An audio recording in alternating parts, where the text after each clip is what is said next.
Doctor Babasaheb आंबेडकरांचा आवाज येऊ दे. अजून शेजारी सभा चालू आहे ना कोणाची तरी, बंद पाडायची आहे की नाही? मग येऊ दे आवाज जरा. डॉक्टर बाबासाहेब आंबेडकरांचा, वंचित बहुजन आघाडीचा, बाळासाहेब आंबेडकर तू मागे बडो, शमीबाताई पाटील तू मागे बडो. येऊन येऊन येणार कोण? येऊन येऊन येणार कोण?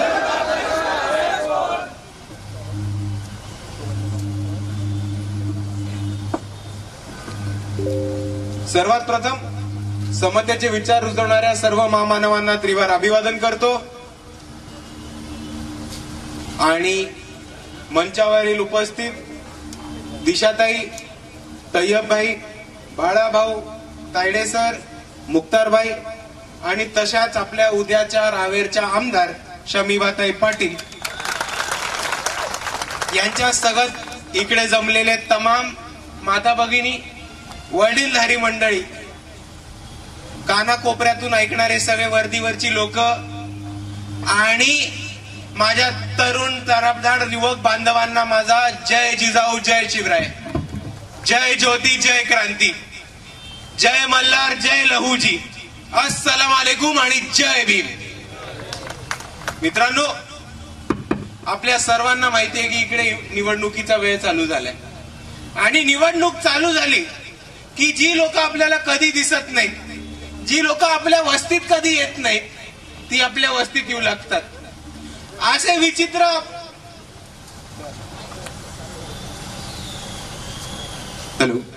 असे विचित्र लोक आपल्या वस्तीमध्ये यायला लागतात, ज्यांना आपण कधीच बघितलं नव्हतं आणि ज्यांचं आपल्या वस्तीमध्ये, आपल्या तांड्यांमध्ये, आपल्या पाड्यामध्ये, आपल्या मोहल्ल्यामध्ये त्यांचं काय काम होतं हे आपल्याला कधी नव्हतं माहिती. पण निवडणूक आली की या प्रस्थापितांची लोक बरोबर तुमच्या गल्ल्यांमध्ये, तुमच्या घरापर्यंत येतात की नाही? आणि ते दोन गोष्टींसाठी येतात.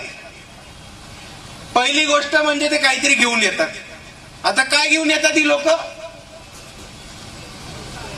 पाकिट. दुसऱ्या बाजूला काहीतरी घेऊन येतात, बाटली, आणि अजून एक काहीतरी घेऊन येतात. काळ्या पिशवीत येतं बघा ते. काळ्या पिशवीत काय येतं? मटण. आता ह्याच्या जीवावर एका बाजूनी राजकारण चालू आहे आणि दुसऱ्या बाजूला आपण एक गोष्ट समजून घेऊ की आता या लोकांकडे मुद्दे नाही, या लोकांकडे विचार नाही, या लोकांकडे भूमिका नाहीये. जर निवडून आले तर काय करायचं कळत नाही, निवडून आले तर पुढची विजन नाही, म्हणून मतं कशाच्या जोरावरती मागावी? पाकिट, बाटली आणि मटण, बरोबर. आणि मी तुम्हाला एवढीच विनंती करतो सर्वांना की यावेळेस एकदा आपण बदल घडवून बघू, यावेळेस एकदा आपण काहीतरी नवीन करून बघू. यावेळेस आपण आपलं मत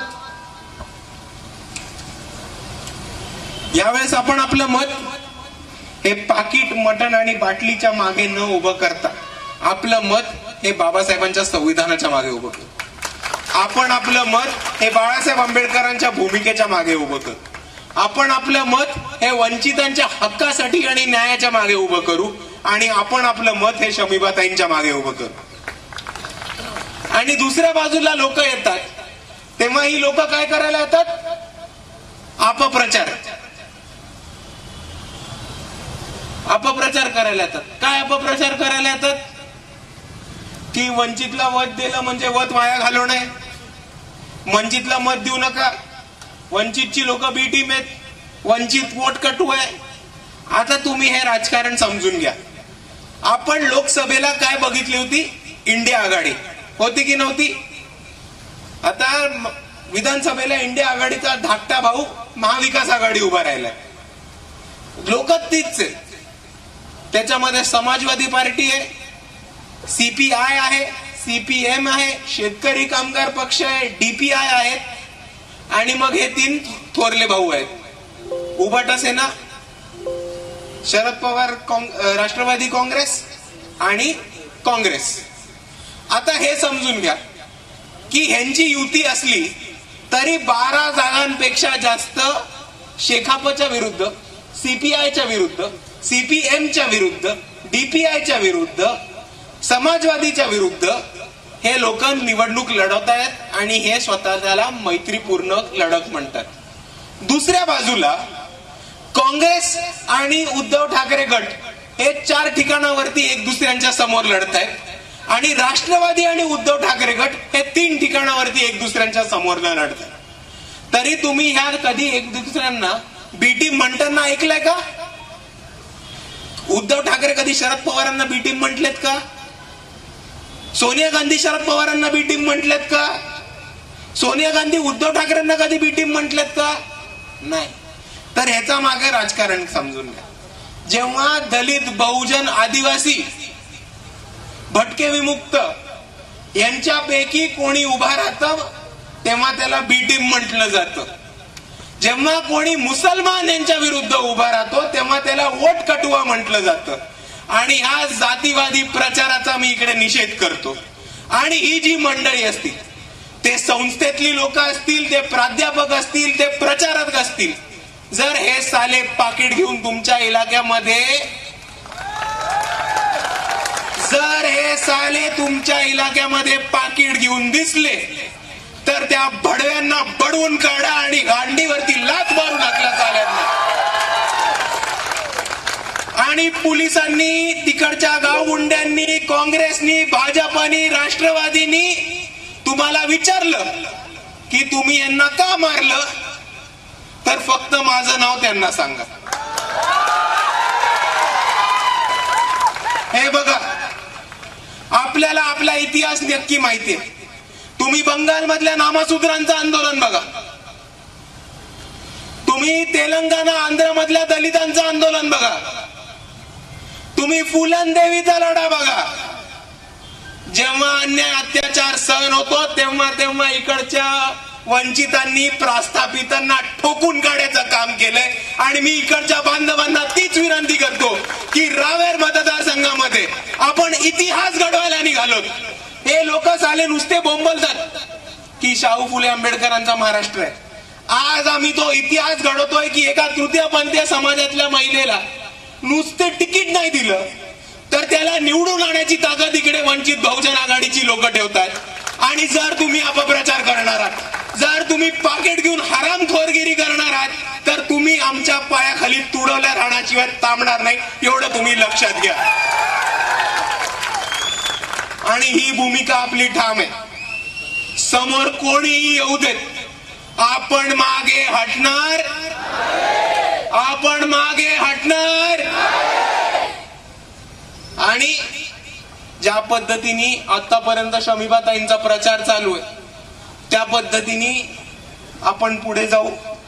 आणि इकडच्या प्रत्येक कार्यकर्त्याला मी खूप खूप मनापासून जय भीम करतो, धन्यवाद करतो. कारण आपल्या सर्वांना माहिती होतं की शमीबाताई इकडनं लढणार आहे. पण ज्या पद्धतीने आपला प्रचार चाललाय, ज्या पद्धतीने तुम्ही शमीबाताईंचा प्रचार लढवताय, ज्या पद्धतीने जिकडे शमीबाताई पोहोचू नाही शकत तिकडे तुम्ही पोहोचताय, ज्या पद्धतीने ह्या पक्षाच्या किंवा उमेदवाराच्या ज्या काही छोट्या चुका असतील, कम्या असतील, त्या तुम्ही पदरात टाकून ताईला सगळीकडे पोहोचताय, ज्या पद्धतीने तुम्ही चाललात त्या पद्धतीने आपण नक्की या रावेर मतदारसंघामध्ये इतिहास घडवणार आहोत आणि घडवूनच राहणार आहोत. आणि समोर किती येऊ देत, आपली ताई एकटी बास. समोर आप्पा, तात्या, दाऊद, भाऊ, दाऊद, राऊत कोणी येऊ देत, आपल्याला नाही फरक पडत. आपल्या सर्वांना माहितीये की इकडच्या रस्त्याची परिस्थिती होती तेव्हा आपल्या सर्वांसाठी धावून ताई आली होती. कोविडचा प्रश्न होता तेव्हा आपल्या सर्वांसाठी धावून ताई आली होती. इकडे केळी कामगारांचा प्रश्न होता तेव्हा आपल्या सर्वांसाठी धावून ताई आली होती. रावेरची एमआयडीसीचा प्रश्न होता तो उचलला होता ताईंनी. आणि आता तुम्ही नुसतं विचार करून बघा की ताई तर नुसती आपली कार्यकर्ता आहे वंचित बहुजन आघाडीची. चुकून मगून आमदार झाली तर ह्या प्रस्थापितांना घरातनं बाहेर काढून तुडल्याशिवाय राहणार नाही बघा तुम्ही. आणि आणि आपल्या सर्वांना एक जबाबदारी आहे, आपल्या सर्वांना इतिहास घडवण्याची जबाबदारी. हे बघा, इकडे जितके पण पुरोगामी म्हणणारी लोक येतात ते नुसतं म्हणतात शाहू फुले आंबेडकरांचा महाराष्ट्र. आज आपल्याला इतिहास घडवायचा. आज रावेरच्या प्रत्येक मतदाराला माझी ही कळकळीची विनंती आहे की आपल्याला इतिहास घडवायची संधी आहे. या महाराष्ट्रातच नाही तर या अख्ख्या भारतामध्ये असा कुठेही मतदारसंघ नाहीये विधानसभाचा किंवा असं कोणताही आमदार किंवा विधायक नाहीयेत ज्या तृतीयपंथी समाजातून निवडून गेल्यात. आणि हा इतिहास घडवायची संधी आपल्याकडे आहे. ही संधी आपल्या हातातनं सुटता कामा नये.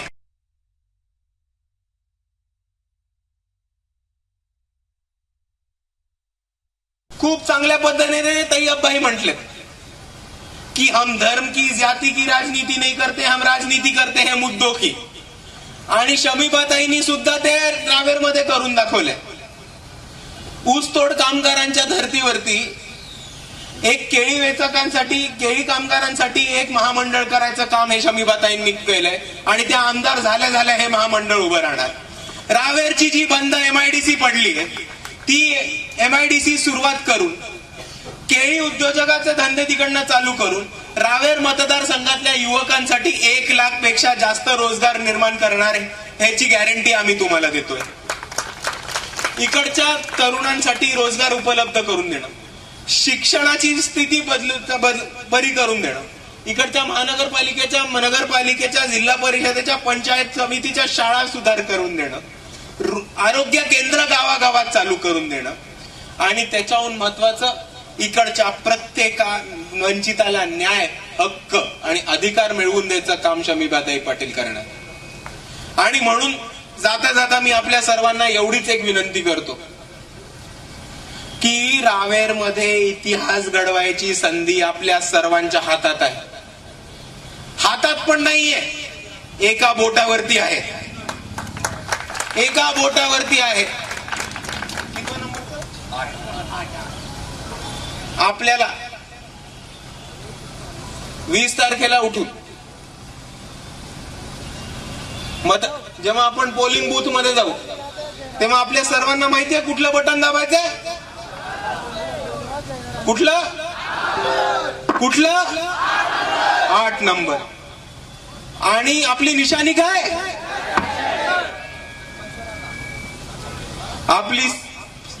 आपलं चिन्ह काय, गॅस सिलेंडर.